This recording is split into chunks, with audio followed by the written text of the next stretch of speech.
Okay, so last time we have started with the sound waves, and we already seen the effects, different effects of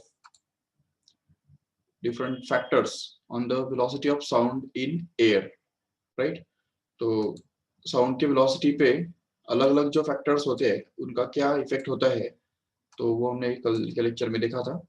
जैसे कि pressure, तो सबसे पहले हमने देखा pressure, there is a no effect of pressure on the velocity of sound in air, बराबर। दूसरा हमने देखा कि द इफेक्ट ऑफ टेम्परेचर, तो temperature, as temperature increases the velocity of sound in air also increases, no doubt. And also we have seen that the effect of humidity, okay, तो humidity का भी effect जो है तो वो हमने देखा साउंड के वेलोसिटी के ऊपर, जो कि humidity always increases the velocity of sound in air, right. So velocity of sound का जो है तो वो अलग अलग फैक्टर्स से बढ़ता है। मतलब इन जनरल क्या है ना, टेम्परेचर और ह्यूमिडिटी दोनों की वजह से बढ़ता ही है, प्रेशर की वजह से कुछ नहीं होता है। प्रेशर की वजह से it remains constant, it is independent of the pressure, ये समझा जाता है। तो ये हम समझ सकते हैं आराम से। The next topic in this chapter here is about the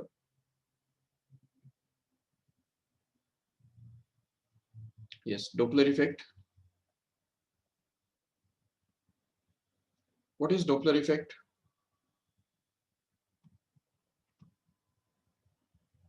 Doppler effect होता ही क्या है?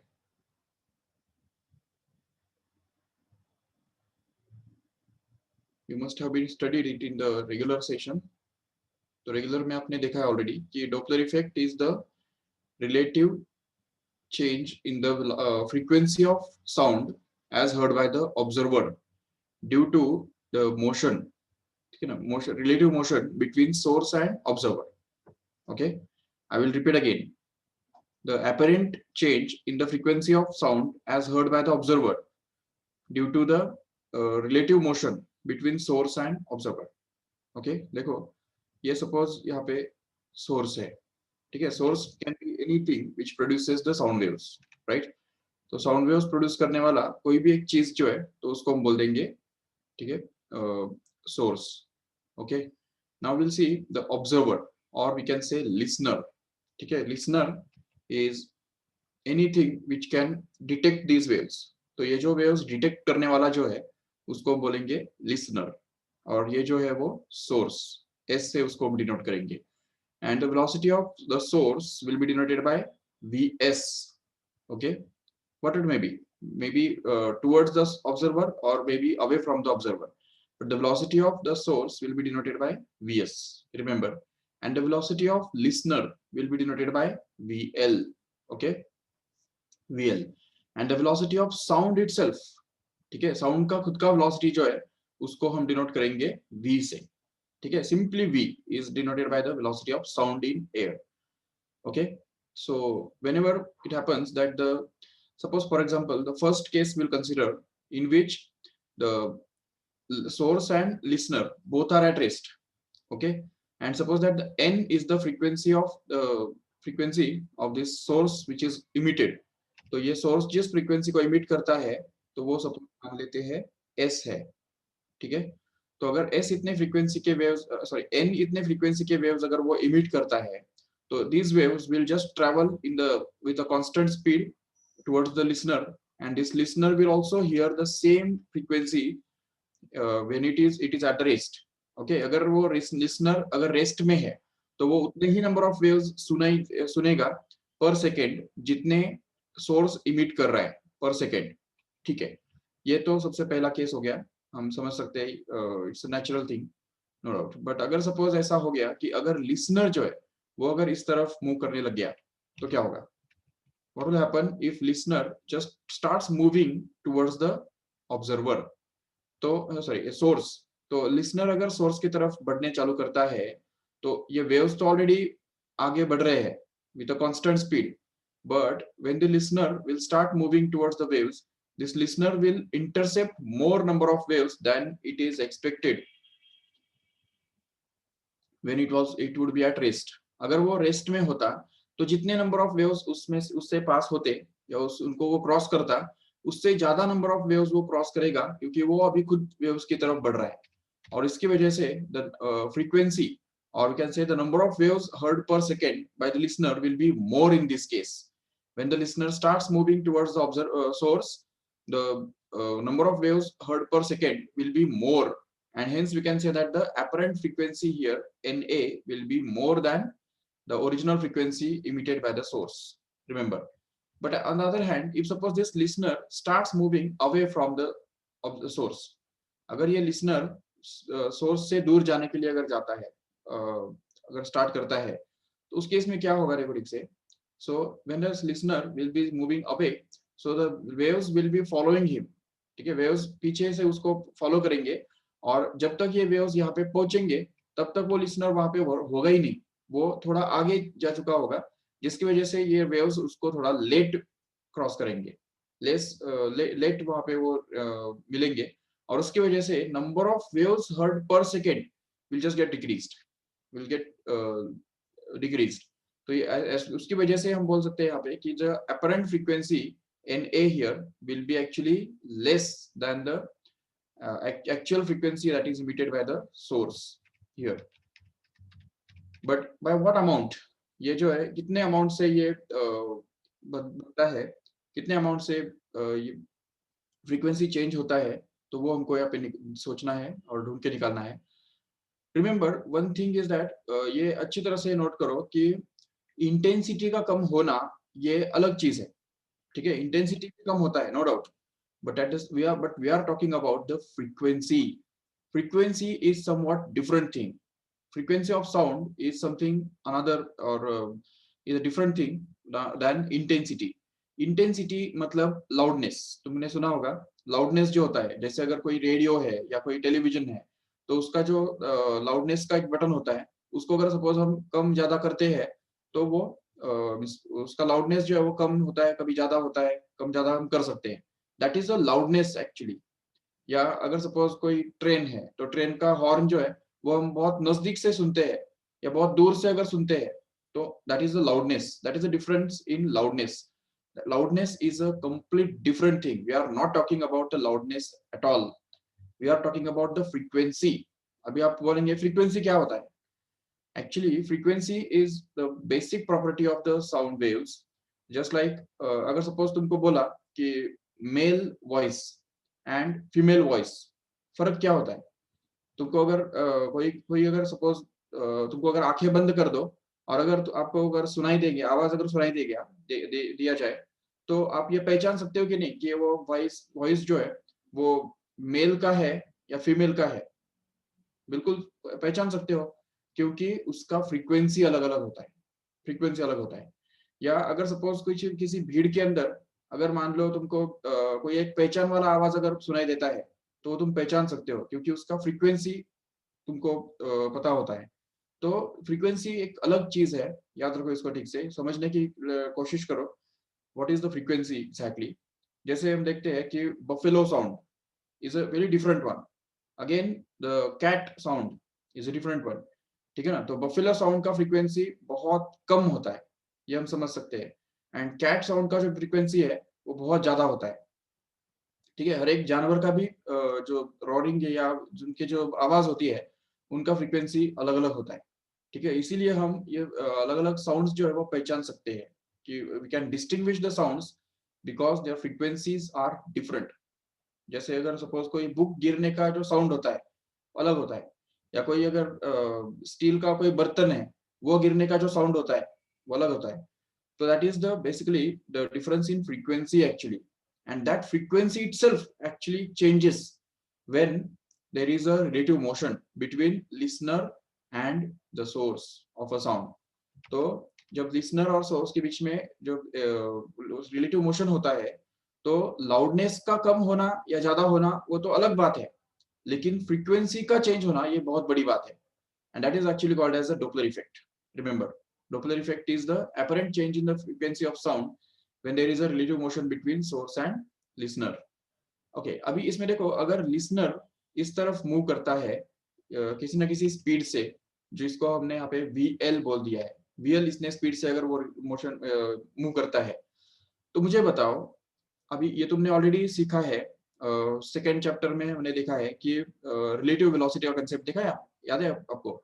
अगर मान लो कि एक ट्रेन है, ये train suppose 120 kilometre per hour speed से इस तरफ बढ़ रहा है, ठीक है, और अगर दूसरे ट्रेन या कार के अंदर अगर हम बैठे हैं और ये कार जो है वो अगर इस तरफ मूव कर रहा है, मान लो कि एक सिर्फ 20 किलोमीटर पर आवर स्पीड से, okay, 20 kilometre per hour speed से, तो by what velocity this moving train will be moving or approaching towards this car?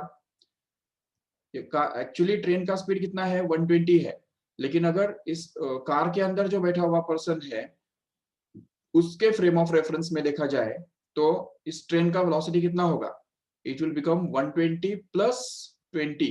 Do you remember this? Because when the velocities of two objects are opposite, in that case the relative velocity here is given by 120 plus 20. ये होता है relative velocity.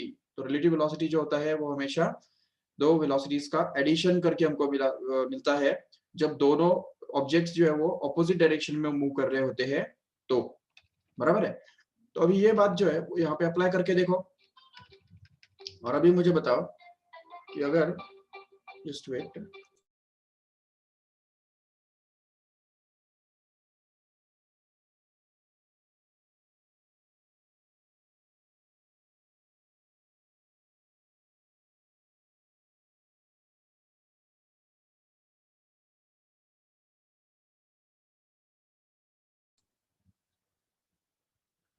Okay तो basically ये तुमने सुना होगा, तो ये कंसेप्ट अगर यहाँ पे हम अप्लाई करेंगे ना, तो हमको पता चलेगा, देखो कि sound is already travelling towards the listener with the speed v, बराबर, and at the same time this listener starts moving towards the source with the speed vl, right? So by what speed the sound will be actually traveling with respect to this listener? तो उसको हम बोल सकते हैं relative velocity of sound for the listener. तो listener के लिए उसका रिलेटिव वेलोसिटी कितना हो गया? v plus vl। Do you agree with this? Okay, तो अगर ये वेलोसिटी v प्लस vl हो गया साउंड का, तो अभी इसमें सोचो कि फ्रीक्वेंसी जो है, new frequency you can say, क्योंकि फ्रीक्वेंसी इक्वल टू क्या होता है, हमने कल ही रिलेट किया था कि v is equal to n into lambda हुआ करता है, बराबर। तो फ्रीक्वेंसी को हम क्या लिख सकते हैं? v अपॉन लैम्बडा लिख सकते हैं कि नहीं? तो new frequency will actually be equal to the new velocity v plus vl should be divided by lambda, where lambda is going to be the wavelength of the waves. अभी इसमें देखो, अगर न्यू फ्रीक्वेंसी na अगर हमको मिलता है this as a v plus vl upon lambda, where lambda is actually going to be, अभी देखो ये जो जिस स्पीड से साउंड मूव कर रहा है, तो उसके हिसाब से v is equal to n into lambda होगा कि नहीं? ये इक्वेशन तो हमारे पास ऑलरेडी है ही। It is a relationship between the velocity of sound, the frequency, original frequency that is emitted by the source, and the wavelength of these waves. So if we just use this equation to find out the value of lambda here, so lambda का value इसमें से क्या मिलेगा हमको? v upon n, correct है? So if we put this value of lambda here, यहाँ पे अगर हमने डाल दिया ये वैल्यू लैम्बडा का, तो उसमें से देखो क्या मिलेगा हमको? नेक्स्ट स्टेप में हमको ये मिलेगा, simply it will be v by n, correct है? And if we just simplify this further, then we can get this apparent frequency to be simply equal to v plus vl upon v into n, and this is the formula for finding the apparent frequency in case when the listener is moving towards the source. Okay, remember. But if suppose this listener is moving away from the source, then what will happen? In that case, this na will actually become v minus vl into upon v into n. Just plus के बदले यहाँ पे minus आ जाएगा, that's it, ठीक है ना? उतना ही difference होगा वहां पे, ये बात याद रखो। ये दोनों फॉर्मूले समझ में आए ठीक से? तो याद रखो ठीक से, when the listener is moving towards the source, there is a apparent change in the frequency. The frequency gets changed, but wavelength doesn't change. Wavelength remains the same. Remember this correctly, okay? The wavelength will remain the same, but the apparent frequency will change because the apparent velocity of sound will be as the sum of the velocity of the sound and velocity of listener actually. So इसलिए apparent velocity यहाँ पे sound का change हो जाएगा और जो कि relative velocity के बराबर होगा, और उसकी वजह से यहाँ पे हमको न्यू फ्रीक्वेंसी मिलेगा, फ्रीक्वेंसी यहाँ पे नया मिलेगा, लेकिन वेवलेंथ जो है वो वेवलेंथ उतना ही रहेगा. ओके, ये अच्छी तरह समझ लो. But on the other hand if you see carefully, ठीक है, दूसरा सिचुएशन हम देखेंगे, जबकि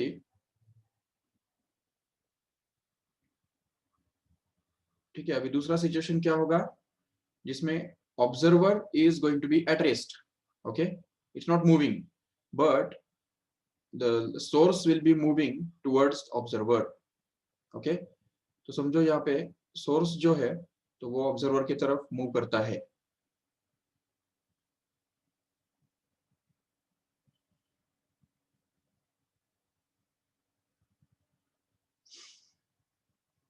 Yes, you suppose this is the source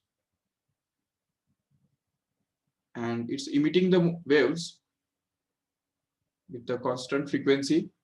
Okay, n इतने ओरिजिनल फ्रीक्वेंसी के वेव्स ये सोर्स इमिट कर रहा है, और v is the velocity of sound with which this sound moves in the forward direction, and there is a listener here. तो ये listener है, ये सोर्स है, ठीक है. बट अभी यहाँ पे इस सिचुएशन में क्या है ना कि listener is going to be at rest. ठीक है, listener is at rest, it's not moving at all, it's stationary, but the source here is moving towards the listener, suppose by the speed vs. okay, vs इतने speed से ये source जो है वो इस तरफ जाना चालू करेगा. ठीक है, अगर सपोज एक छोटे टाइम के अंदर, थोड़े टाइम में अगर सपोज मान लो कि ये सोर्स जो है वो अगर आगे बढ़ता है, if suppose this source just moves forward, what will happen in this case here?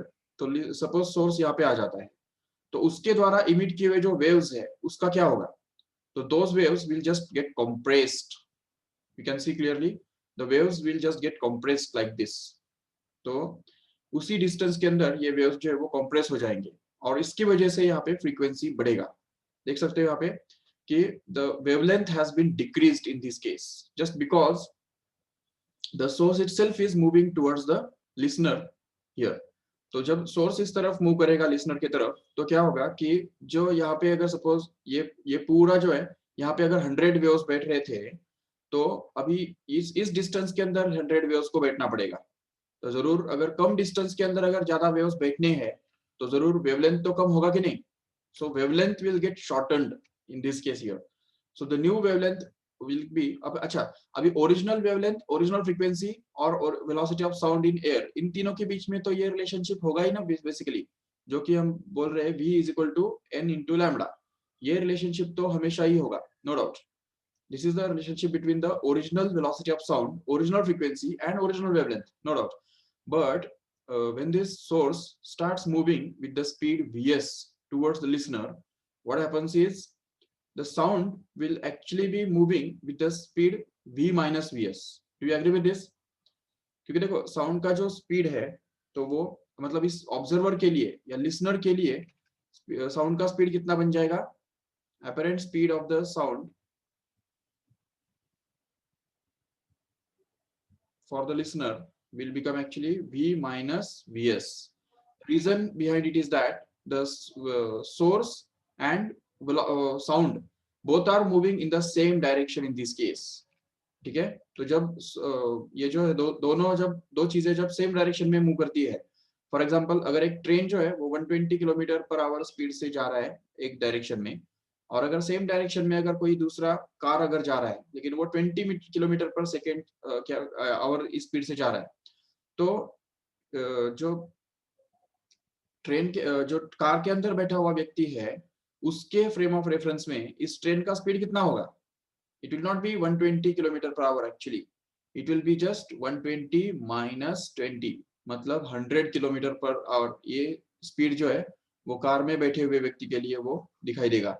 So this is the concept of relative velocity. When the two objects are moving in the same direction, the relative velocity becomes the just the difference of the two.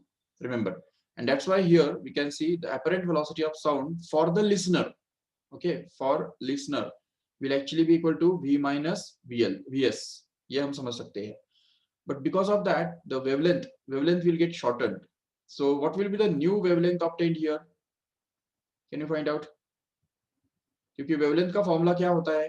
Wavelength lambda is always equal to V upon N. Correct होता है? Correct है. तो अगर हम यहाँ पे use करेंगे इसको, तो new wavelength will be actually equal to the new velocity, that is v minus vs should be divided by frequency n here. So note that here the frequency, we have taken this original frequency here, so we can get this lambda dash to be simply equal to v minus vs upon n, no doubt. Yes, but अभी ये जो lambda dash है, तो lambda dash और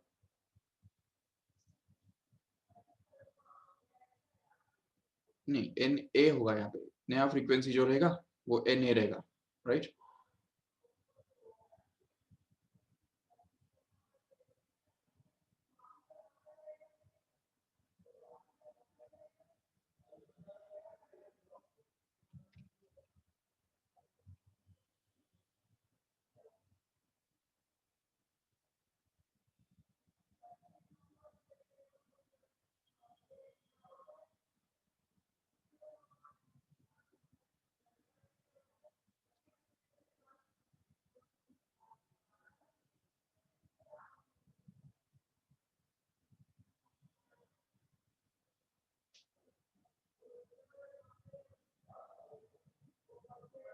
If you use n is equal to v upon lambda here,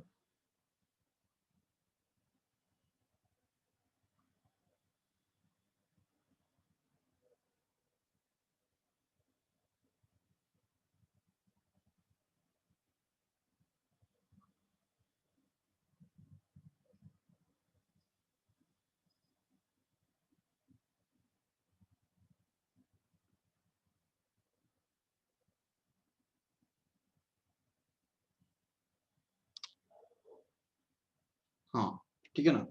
तो अभी इसमें देखो,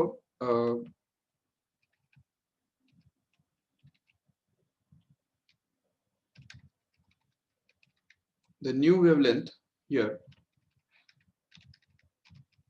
जैसा कि हमको पता है ऑलरेडी कि new wavelength will actually be obtained by the new speed of sound, which is this here v minus vs, and that is to be divided by the original frequency n here.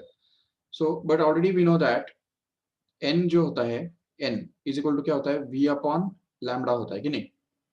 तो ये original wavelength और ये equation जो है, इससे ही हमको ये मिलता है. देखो ठीक से इसको हम ऐसा लिख सकते हैं, lambda is equal to v upon n, बराबर. तो और इसको ही हम लिख सकते हैं आराम से कि n is going to be equal to v upon lambda, right. So if you use it here, तो यहाँ पे n के बदले अगर हम ये डाल देंगे उसका वैल्यू, तो उसमें से हमको क्या मिलेगा. देखो, तो न्यू वेवलेंथ को हम क्या बोलेंगे, लैम्डा a बोल देंगे, मतलब apparent wavelength.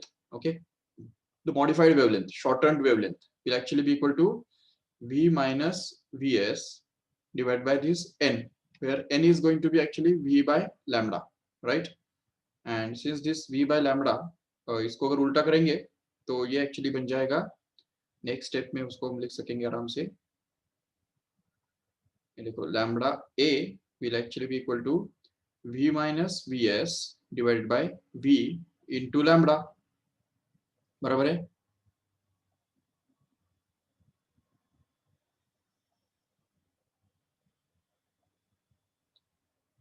Here it is going to be multiplied with lambda. Okay, now we just imagine here that जो नया वेवलेंथ हमको मिल रहा है, तो वो नया वेवलेंथ की वजह से हमको कितना अपरेंट फ्रीक्वेंसी सुनाई देगा. So new wavelength and new frequency के बीच में ये रिलेशनशिप होगा कि lambda a can be replaced by v upon N A. Okay, and at the same time lambda के लिए क्या वैल्यू हमारे पास है, ये देखो v अपॉन n ऑलरेडी है.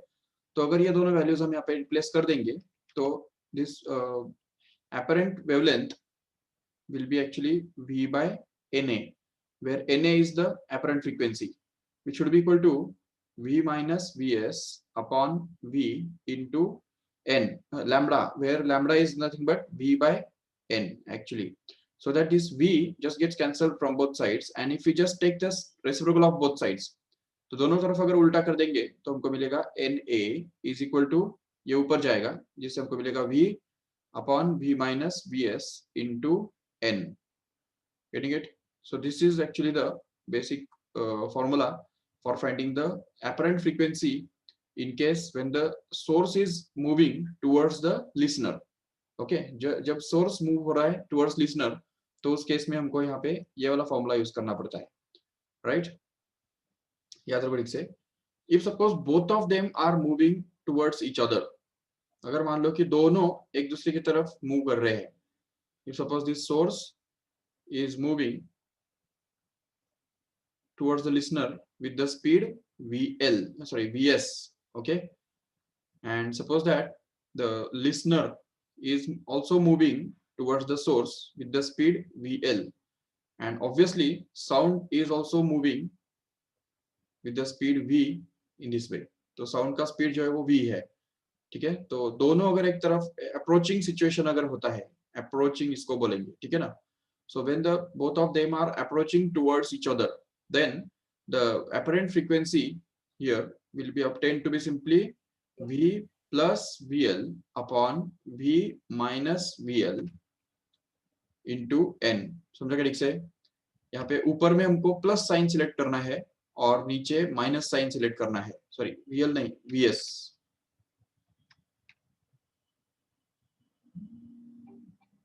डिनोमिनेटर में यहाँ पे s आएगा, okay?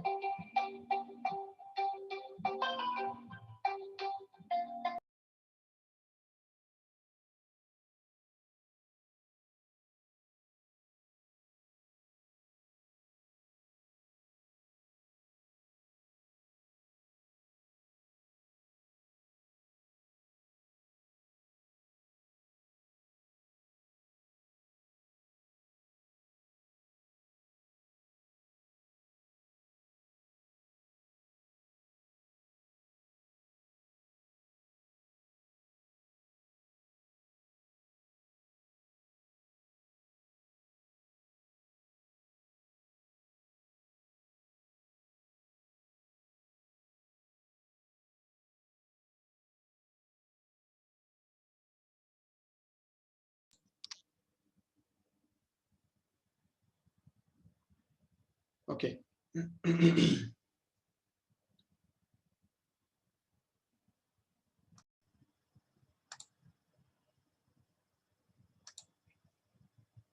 Yes. So here we are going to discuss about this. So approaching situation में क्या होता है, ऊपर हमको प्लस साइन सिलेक्ट करना है और नीचे माइनस साइन सिलेक्ट करना है, ठीक है? लेकिन ये बात याद रखो, लिसनर का वेलोसिटी न्यूमरेटर में ही आना चाहिए और सोर्स का वेलोसिटी डिनोमिनेटर में आना चाहिए, ठीक है? और अगर रिसीडिंग सिचुएशन होता है, रिसीडिंग मतलब क्या? If suppose this source and this is suppose the observer, if suppose the source is moving away from the listener with the speed vs, suppose, and this listener is moving away from the source with the speed vl, okay?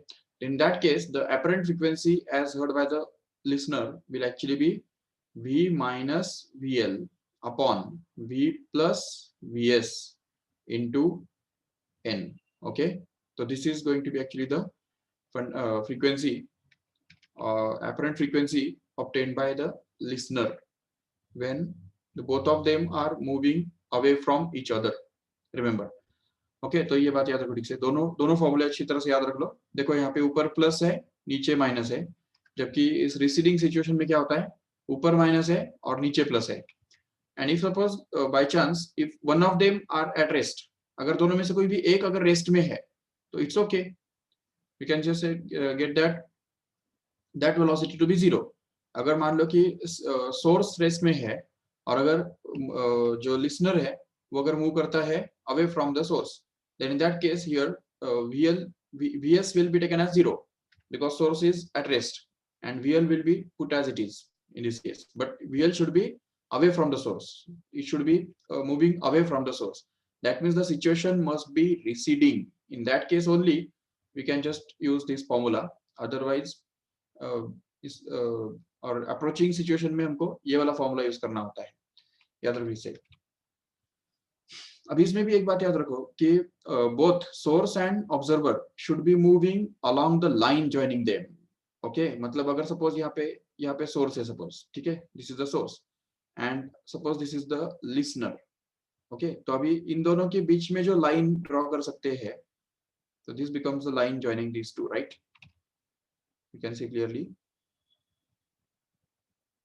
अगर source और listener इन दोनों का जो motion है या उनका जो वेलोसिटी है वो अगर उन दोनों को ज्वाइन करने वाले लाइन के अलोंग है, तभी हम ये फॉर्मूला यूज कर सकते हैं दोनों, ठीक है.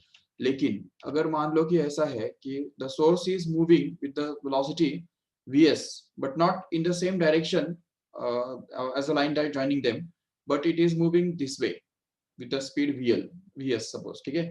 तो vs इतने स्पीड से सोर्स इस तरफ मूव कर रहा है जो कि इस लाइन के साथ अल्फा इतना एंगल करता है, ठीक है. और दूसरी तरफ जो लिसनर है वो भी मूव कर रहा है, लेकिन again not along the line joining them, but it is moving with the speed vl at an angle in a direction which is making an angle beta with the line joining the two, right? So in this case the apparent velocity, apparent frequency जो है N A निकालने के लिए क्या formula हमको use करना होगा? Same formula हमको यूज करना है, but only the difference here is that you have to resolve this velocity vs as well as vl into components. Okay, तो इस vs को अगर हम रिजॉल्व करते हैं दो कंपोनेंट्स में, तो उसमें से एक कंपोनेंट जो है तो वो ऑब्वियसली इस तरफ जाएगा. ये देखो, ये एक कंपोनेंट हो गया, और इसका दूसरा कंपोनेंट जो है that will be perpendicular to this vs, and this first component here will be denoted by vs cos alpha. Do you agree with this? This will be vs cos alpha, and this component can be regarded as vs into sin alpha, no problem. And here this vl also can be resolved into two components, one of which will be actually vl into cos beta, and the other one will actually be vl into cos sin beta. Okay, so this can also be written as vl into cos beta, and the second one can be written as vl into sin beta. So once we resolve these two components here in this way, one of which must be along the line joining the two. Okay, एक जो component जो है वो उनके दोनों को join करने वाले लाइन के along होना चाहिए, और दूसरा component जो है वो उसको perpendicular होना चाहिए. Then it's okay. Now we can just use this same formula here by just replacing this vl by vl cos vl cos beta, and this vs must be replaced by this vs cos alpha. That's it. वही हमको करना है. तो यहाँ पे formula क्या बनेगा देखो ठीक से. The formula pattern of the formula will be exactly same. Only the difference is that here in the numerator v plus vl के बदले क्या आएगा? v plus vl cos beta आएगा. Okay, and here in the denominator here v minus vs के बदले क्या आएगा? v minus vs cos alpha आएगा. That's it. So once we get this understanding, you can solve any type of this problem. If the two observer and source are not moving along the line joining them, but they are moving in some different directions, then we can just join the both of them at any instant and just resolve the velocities, their velocities in two components, and we'll consider only radial components, or we can say we can consider the components which are along the line joining them. Remember, okay? तो ये अच्छी तरह से याद रख लो. This is basically the to be done when the velocities are not in the same direction as that of the line joining them. One more thing is to be understood here is that when the velocity, when the sound is moving and at the same time wind is also moving. अगर मान लो ये फॉर्मूले हमको use करने हैं जब wind move होता है, ठीक है. अगर एयर फ्लो हो रहा है और ऐसे हालत में अगर हमको ये फॉर्मूले अप्लाई करने हैं तो कैसे अप्लाई करेंगे? Suppose in this case we want to find out the velocity of air here. Suppose air जो है वो इस डायरेक्शन में मूव कर रहा है. Okay, suppose air is moving in this direction uniformly with the speed vw. Okay, तो ये जो स्पीड है एयर का उसको हम बोल देंगे vw. Yes, तो जबकि साउंड के डायरेक्शन में ही अगर एयर फ्लो हो रहा है तो साउंड का जो स्पीड है, न्यू साउंड का जो इफेक्टिव स्पीड होगा, तो speed of sound will be taken as v plus vw. हाँ, the speed of sound will be, new speed of sound actually will become v plus vw, and this has been to be substituted here as well as here as well. तो new formula क्या बनेगा हमारा, na is equal to v plus vw plus vl upon v plus vw minus vs, okay, into n as it is.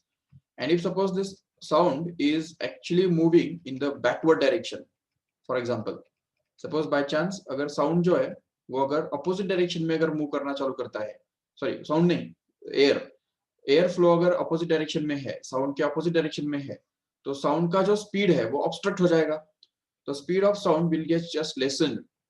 ठीक है, so in that case the speed of new speed of sound will be v minus vw actually, where vw stands for the speed of wind.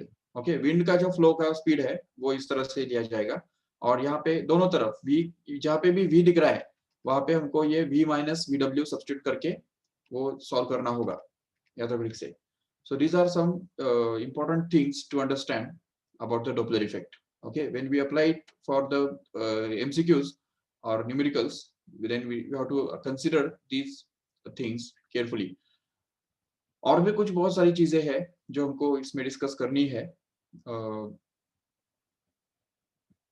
ठीक है, Doppler effect के बारे में छोटी छोटी चीजें हैं जो हम कल के लेक्चर में और डिटेल में देखेंगे. ठीक है, तो